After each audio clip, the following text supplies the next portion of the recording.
Hey YouTube, what's going on, y'all? Kai here checking in with another video. Today we got Lil Mabu scammed, scammed Tommy G for 11K.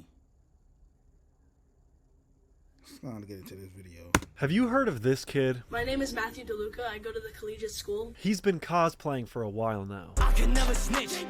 That's on my kid. And he's currently one of the biggest drill rappers on earth who goes by the name Little Mabu. Unfortunately, this rich private school K-Flock copycat scammed one of my best friends, Tommy G, for $11,070. Little Pockets Mabu, you owe me $11,070. The guy Huh? $11,070. Little Pockets Mabu, you owe me 11. I just cut it for the video. Whoa, that CMG will act on it quickly. I did the math and this already cost me 11K.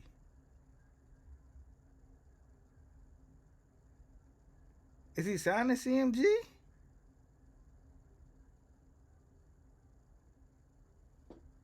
$11,070. The guy is straight up a liar and a thief. But before we get into the exact details of how this guy scammed Tommy G, I want to give you the backstory of this spineless little rat. Sit back, relax, grab some popcorn, and enjoy the history lesson. Lil Mabu, real name Matthew DeLuca, grew up in a 5-bedroom, 5-bath, 3,327 square foot condo in one of the richest areas of New York City. In his free time, he would escape to the Hamptons, where he would stay in his parents' 6,182 square foot mansion. The combined value of the properties is about $12 million.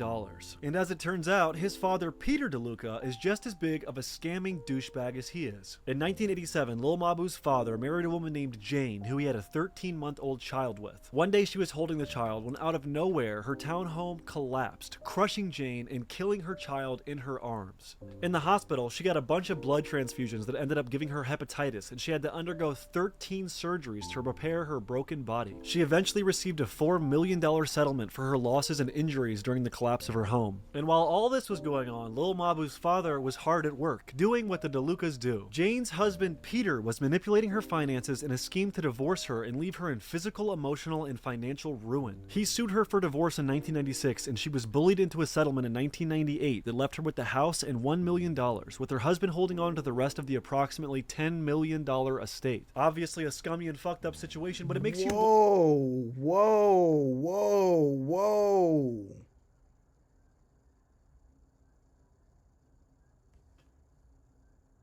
That's her bag. That's the thing. People don't understand. Like, bro, even if you married, bro, it's mine, my nigga. Like, fuck all that. Like, this mine, fool. I break down sometime, but this mine, bro. Wonder what kind of connections Lil Mabu's father has to pull off such a scheme. Now, we all know that Mabu's dad is a funeral director that from time to time gets in fist fights at his funeral home with people that are mourning, but according to Mabu, he's also a lawyer. Pretty wild stuff right there, but that's enough about his dad. As I said before, Lil Mabu is rich, and he just finished his senior year at the Collegiate School, which is a 400-year-old Manhattan private school that costs $60,000 a year. And nowadays, he's a freshman in college, scamming YouTubers for over $10,000. And you might be wondering, how did this all go down? Well, let's get into it. On April 3rd, Lil Mabu contacted Tommy G on Instagram about his newly released song, Big Dog Shit, saying, "If you want to make the Big Dog Shit your theme song on YouTube, I can whitelist your channel to monetize on it." Saying, "If you want to make the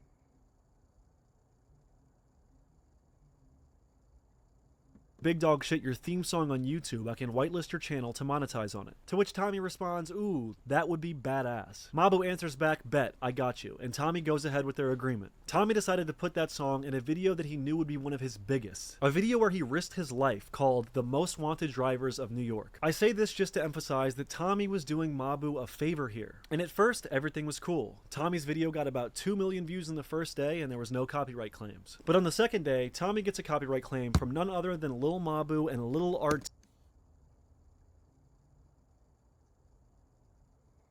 Yeah, nah, that's brazy, bruh. As a content creator, bro, if you linking up with another creator, artist, whatever, and they do some weirdo, Cause we gonna call it what it is, bro. If you copyright somebody, bro, I had one of my videos copyrighted from another YouTuber. Weirdo, real deal weirdo. T. Oh. And that nigga don't even make original content. Like, nigga's a weirdo. Is that what you're rocking? Dr. Sins can help.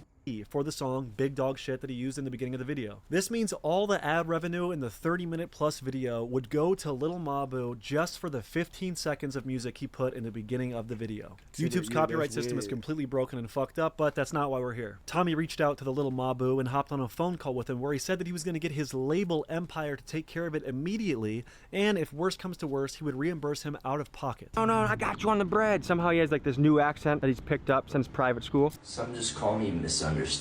But some time passes and it still isn't clear that Lil Mabu has handled the copyright claim, so Tommy G reaches out with this message. Mabu, just a heads up, at the moment it's still your song that's getting claimed. Does RT have a piece of the song? I put your song in on good faith, so I'm looking for your help in getting this resolved. I'm an independent that works my ass off, so there's no way a label is going to get $8,000 to $10,000 today for 15 seconds of a song in a 30-minute video. Please keep me posted. Mabu then responds with a screenshot of a text exchange from his manager saying, okay, so Create is publishing rights on the song over Lil RT. Jimmy reached out and told them we whitelisted it at the direction of Mabu and that they need to drop their claim ASAP, but are waiting to hear back at the moment. Tommy replied, can you send me a text when it's official/done? To which Lil Mabu did not respond. The next day, Tommy said, just a heads up, still not cleared. Tommy, who is obviously fed up that some nerd is stealing his money on one of his biggest videos ever, manually removes the song from his video using YouTube's trim function, essentially restoring its monetization. He then reaches out to Lil Mabu's manager saying, I just cut it from the video. I'm not confident that CMG will act on it quickly. I did the math and it's already cost me $11,070. That's fucking crazy. And still, Tommy got no response. This is a chart of Tommy's revenue on YouTube, showing the first day he was making money and the second day he made literally $0. And then after that, on the third day, he removed the song and he was back to making money, but the money from the second day all went to Lil Mabu and Lil RT. That's crazy. So that second day he made 11K? Yeah, nigga gonna have to see me. Y'all don't know this nigga Tommy be boxing and all that shit. Not boxing, what they call it, MMA. Like, he real dude be, he'll put hands and feet on these niggas, bro. Like, that's not right, bro. Like, at this point, Tommy wants to be reimbursed from that second day of revenue as that he was should, stolen by as Lil he Mabu should. and his bullshit copyright claim. So 5 days later, Tommy reaches out to Lil Mabu's manager again, saying, what are our options at this point for recouping what's been lost? Are we able to bill CMG or Empire for a marketing expense? The manager responds. Empire said it's out their hands. They sent an email to them to resolve this matter, but he said if any action is to be taken, it needs to go towards CMG. He said they already have cases that they are dealing with on the same matter. Saturday, April 20th, Tommy G reaches out to Lil Mabu once more and says, I put your song in the video in good faith because you assured me it would be cleared. 11 grand might not be a lot of money to you, but it's a lot of money to me. When I raised this concern with you, you delegated me to your manager and did not even find it important enough to respond to me. Is this how you do business? Hours later at 2:30 in the morning, Lil Mabu responded, almost got kicked out of school this week, LOL. They got me on RICO of conduct violations. No, my team has been working on trying to find a solution for this. Planned on touching bases with you after weekend, and 11K is money to me also. The smug little prick isn't even saying sorry. He's having this fake little fairy tale RICO of conduct violations in his dorm room. This guy even cosplays like a gangster over text message. What the hell? Oh my God! No come on, bro. Come on, bro. Come on. Tommy bro. What the responds, fuck? I hear you, amigo. That's serious shit. I understand life gets busy. I just wanted to make sure this issue has your attention. Let's touch base this week. Man, y'all be too nice with it, bro. Like 11K, bro. Not even just 11K, bro. Like, I get we collabed and shit like that, but bruh been doing this shit by itself, like for real. He been finding like, all right, this location got this. Let me go pull up on them and see what they talking about. Like, he make them connection himself.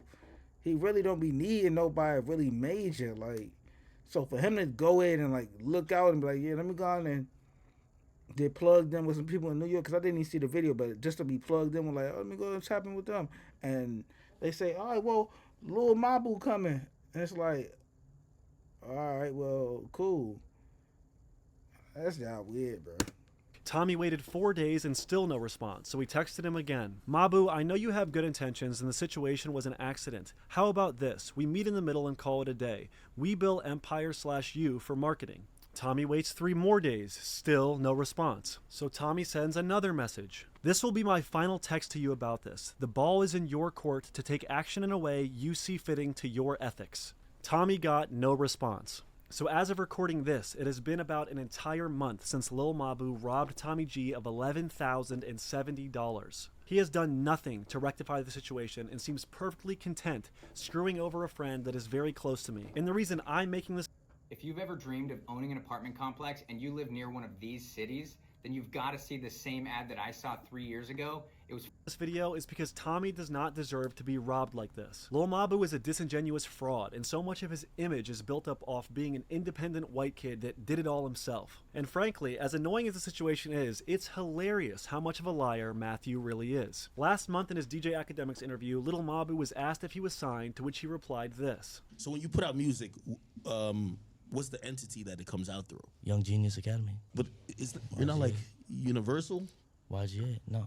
You're on Universal, No, right? I'm not. No, You're independent. I'm independent. I'm not under a label system, no. And in one of his most popular songs, Mathematical Disrespect, he says this. And in a sit-down video he posted to his own YouTube channel, he said this. I don't have a manager. I'm not signed to a label. And it's really funny he's lying like that because he is very clearly signed to a distribution deal with Empire. And not only does he have a manager, but he has a team of over 14 people that he had to talk to when this whole copyright claim situation all went down. Then he sent me a screenshot of a group chat called Empire with 14 people. That doesn't seem very independent to me. But surprisingly, this scamming situation isn't Tommy G or my first time interacting with Lil Mabu. In August of 2021, Lil Mabu was trying to blow up on the internet, and he was having his Instagram meme page friends reach out to a bunch of YouTubers trying to pay them $80 to put his song King of the World in their videos. I ended up saying no because I thought the song was absolutely shit, but Tommy ended up putting the song in one of his videos we did together called Hella Sus Rapping in the Hood Part 7. Here you can see way back in 2021 Tommy G linking a Lil Mabu song in his description. I'm bringing this up because it's a pretty good symbolization of how Mabu got to the top of the rap game. He's a rich kid who bought his way into the industry with his dad. Yeah, man, them tactics, bro. That's what they said. They said pay influencers. Like, you want to blow up in anything you doing on the internet, pay influencers. Like he said, it might be $80, it might be $50. You got them Instagram pages, pay them. Like, you gotta pay somebody. And if you got the bag already, bro, you could do that shit times 1,000,000. Dad's money and an elementary understanding of marketing. He's not that original, he's not some genius, he's literally 6'9" with a millionaire daddy. Don't get swayed. Stay 10 toes and focus. And just be calculated. Be very calculated and be intentional with everything you do. I want to ask you this, Matthew Peter DeLuca. Is scamming Tommy G someone who did you a favor, staying 10 toes down by your standards? Not to mention, you personally promised Tommy you reimburse him out of pocket if anything went wrong in the copyright department. Look at how Lil Mabu scoffs at the idea of getting paid $15,000 for a single show. What are you getting for a show these days? Because- 15,000. 15. Bro, what? Oh, okay. Not to give the low ball to kind of get where you're at with it. Clearly, this money that he outright stole from Tommy means nothing to him. But I know for a fact it does mean something to Tommy. So I say we try to get it back. Yeah, when you work hard, bro, like, you gotta realize, bro, like, Tommy, Cassinet, Mr. Beast, like, bruh, Buckingham, whatever his name is, bruh, Brandon,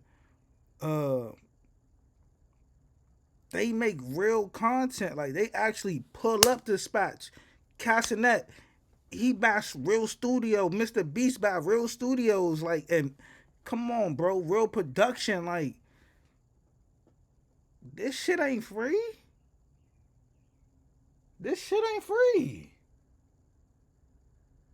So it's damn near like a smack in the face to a person that's really putting their all into trying to get to that next level, and you just sitting up there like, oh, I don't know what to tell you. Bro, what? Like, a nigga wouldn't put hands and feet on you.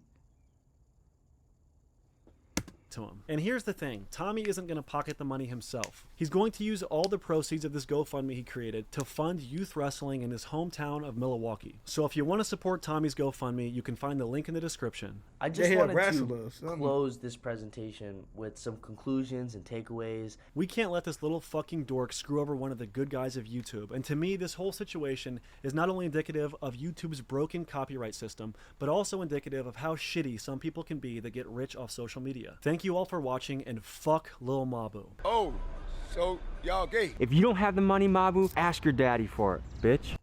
Not all direct-to-film heat transfers are Hey, created. see y'all in the next Let's video. take a look at two applications here.